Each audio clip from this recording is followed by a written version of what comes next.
Hello, everybody, and welcome to this new episode. Today, my new Guernica, we're going to dive in the history of lost memory.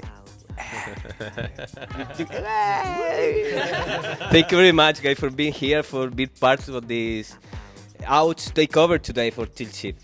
Thank you very much for that, for accept this invitation in this interview and for come to play today. Thank you for having us. Thank you for having us. We're happy to be here. Stoked even.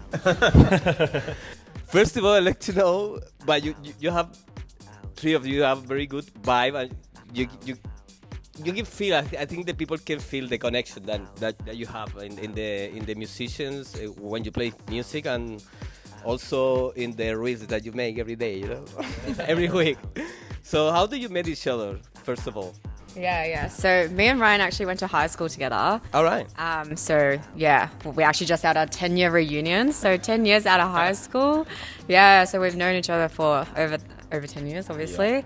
And we know Brucey through a mutual friend, also from high school, which he went to uni with. Yeah, we did the same uni degree. We met, just before I actually went to the same uni with him, just because I had a couple other mates going to uni with him. But then I transferred to Deakin Uni, and then I guess the rest was history. Best buddies, and then met his best buddies, and then here we are.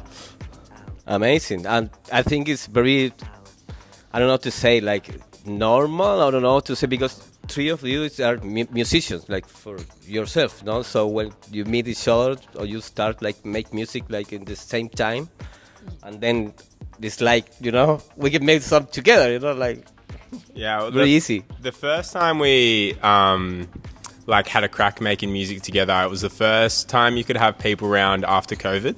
All right. And I invited these two around to my house, and we were just catching up, like, what have you guys been up to, sort of thing. And Ricky sort of said to us that she just learned how to play guitar and was trying to start a band through like messaging people on Facebook or Reddit, and no one was responding to her.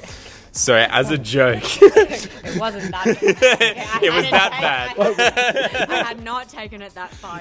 She had no one was rejected. Where's the real history? Yeah, behind? no one was responding to Ricky, and so as a joke, I was just like, "Why don't we just start a band right now?" And everyone like kind of laughed about it. But I had everything set up in my studio because I'd been making music for a bit, and I have the Ableton Push, so you can just automatically record stuff. So we're just kind of jamming. I had the guitar going, I had the vocals going as well, and before you knew it, we kind of had like a bit of a song, and yeah, from there we were just like, yeah, let's have a crack, see what happens. So hopefully no one contest, like, because it's not. Is it someone maybe can? Okay, I can do that, or other people. This is not going to happen. Maybe today, maybe Lost Memory is not going to exist if someone to reply your request. You guys are lucky I got rejected by everyone that day. Well, this is the first time hearing about it, to be honest. It's not true. Well, in these days, you did like it's not enough being a DJ or musician. Now you need being everything, go for it with the social media, make videos, maybe edition, make parties, everything. So, but I see you, three of you, like in Lost Memory, very active in this social media actually, because you need make this kind of thing, because it's maybe you like to do that, but now it's constantly you need like make like 3 times per week, a lot of pictures and like a lot of things. How do you how do you live this kind of new situation that you need to make for like an artist actually, because you don't need to make. It's not only being a musician. You need to make a lot of things. How do you live these kind of things? The new world, Yeah, well, I think it took us a little bit of time to kind of come around to the idea of like we have to be posting so much, and it can't just be a photo. It can't just be like I don't know, like I don't even know. When you release music, something like that. It can't just be music. Like it has to be like we're trying to build a brand, and it has to be personable. It has to be funny. And then in there, it's got to have music-related stuff as well, so people know we're making music. So I think it took us quite a while to kind of come to this conclusion. But now what we do, we actually have a group chat on Instagram where we just send each other memes all day. All right, yeah. And then we're just like get a lot of inspiration from that. So I think that definitely helps. Like we probably pick 1 or 2 out of like 10 or 20 that we send each other that we think we can, be inspired from and remix it. And remix, I guess, ideas that we've already seen in the Lost Memories format, however we decide to do it. Normally it's just some kind of bickering or banter between us and then we just get it on film, and I think people seem to like it, so we're just going to keep doing it. Yeah, for sure. It's very good content, actually. If you like to say where the people can find and for see all this kind of reel or content that you make, where's the Instagram account? you can find us at lostmemories_AU. And the name. Who's born the name? Who pick up or decide the lost memories? Remember the story?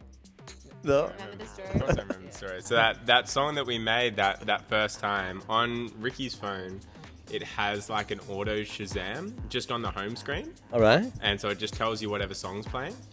And when we made that song, it came up that the song that was playing was Lost Memory by Boris Brejcha. And so we were like, band name? And yeah, it stuck. So yeah. It's very good name, actually. Yeah. Very good history too. So, how do you see Melbourne when you start? Because you 3 of you, you've been playing like alone, like it's not only in Lost Memory. You have like your own project, band project. I've had a couple of projects before, and but yeah, I think right now we're all just kind of all the eggs in the Lost Memories basket, I reckon, and All right. yeah, trying to have a crack. It's just the most fun. Like we're all just like the best mates. So being able to just not take on all the responsibility of everything that you sort of said before, of everything that you have to do and everything that goes along with like being an artist nowadays, but being able to share that between us and sort of have fun all together is just like, it's really rewarding experience. Yeah, for sure.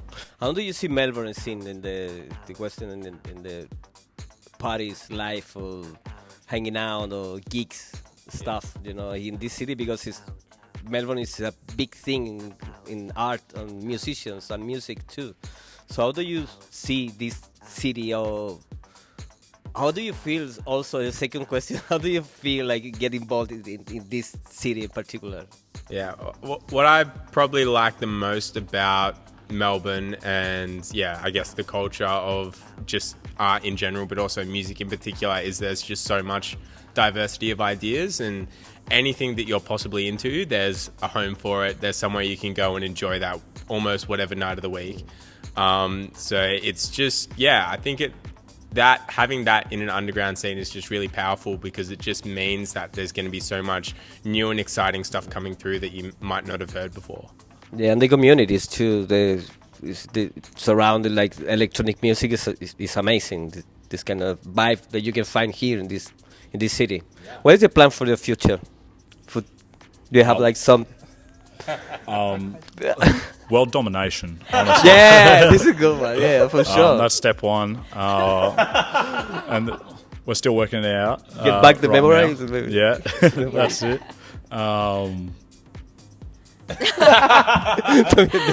Well, the plan for the Can't spill future. too many beans. Yeah, the plan for the future. I mean, I think just keep doing what we're doing, and I think we all want to, I guess, step one, play the Melbourne festivals, right, and then do the European festivals, do a world tour, go viral on TikTok. That's how you say it. Of course. This is it. This is the World tour, world domination. Same, right? this is the path. How do you start when you think like in making new songs? Do you have like steps like in your mind already, or you like flow with the vibe or try to make new things? I don't know. How do you start a new song? I think we kind of do have a flow. Yeah, I guess we have a bit of a flow. I like to think that we probably try to make songs in kind of starting at any kind of, I guess, instrument or idea. All right. So we have some songs where, well, for the most part, I say most of our songs, we probably start with the drums or like a melodic element, and then we'll just go from there and we just try and just smash it out. Mostly first idea is best idea, because I think in the past we've got really bogged down just trying to make things perfect and, you know, trying to sound design and, you know, make sure every sound's perfect. But now I think we've got a lot better at smashing out the ideas a lot quicker. But I think it changes from song to song. Sometimes we'll start with the vocals, sometimes we'll start with the drums. Sometimes we'll even hop into an old project that we thought was pretty cool and then we just couldn't finish it, or for whatever reason it just got lost in the backlog. And then sometimes, yeah, when you pull it out 6-12 months down the line, maybe a new vocal, or we're in a new phase with a new genre and we just have a new take on it. And yeah, I think that's, yeah. Talk about how the lyrics came to you in a dream. Well, sometimes when we make music, sometimes I go to bed and then I have a dream, and then the lyrics come to me in a dream. No way. Yeah. I can't explain it other than that. I can't even remember what the dream was about, but I just remember, you know. Like you wake up like. I wake up and I'm like, I got to write that down. And we come to the studio and I just look at the two just here and I'm like, guys, hear me out. But I've got an idea and it came to me in a dream. And it's a banger. And it's a banger. For sure, this is it. Well, thank you very much, guys, for being here, for accept this invitation again. Thanks a lot for opening your heart and for share your history, for being part in this Melbourne history of music. Thank you so much for having us. Thank you. My pleasure. Thank you very much for everybody. See this episode 2. You can take like. Thank you. This is it. We're fine now. Do it again. All right. 3, 2. Thank you very much. Last memories in the house. In New Guernica. Thank you. Thank you guys for seeing this, for sharing, for seeing all these kind of interviews. So see you in the next time. Bye bye. Oh, thank you very much. Thank you. Give me. No, come here. I know the Keith Richards, the guitarist of the Rolling Stones, have this kind of dream with music. You know, like wake up and I will make new music.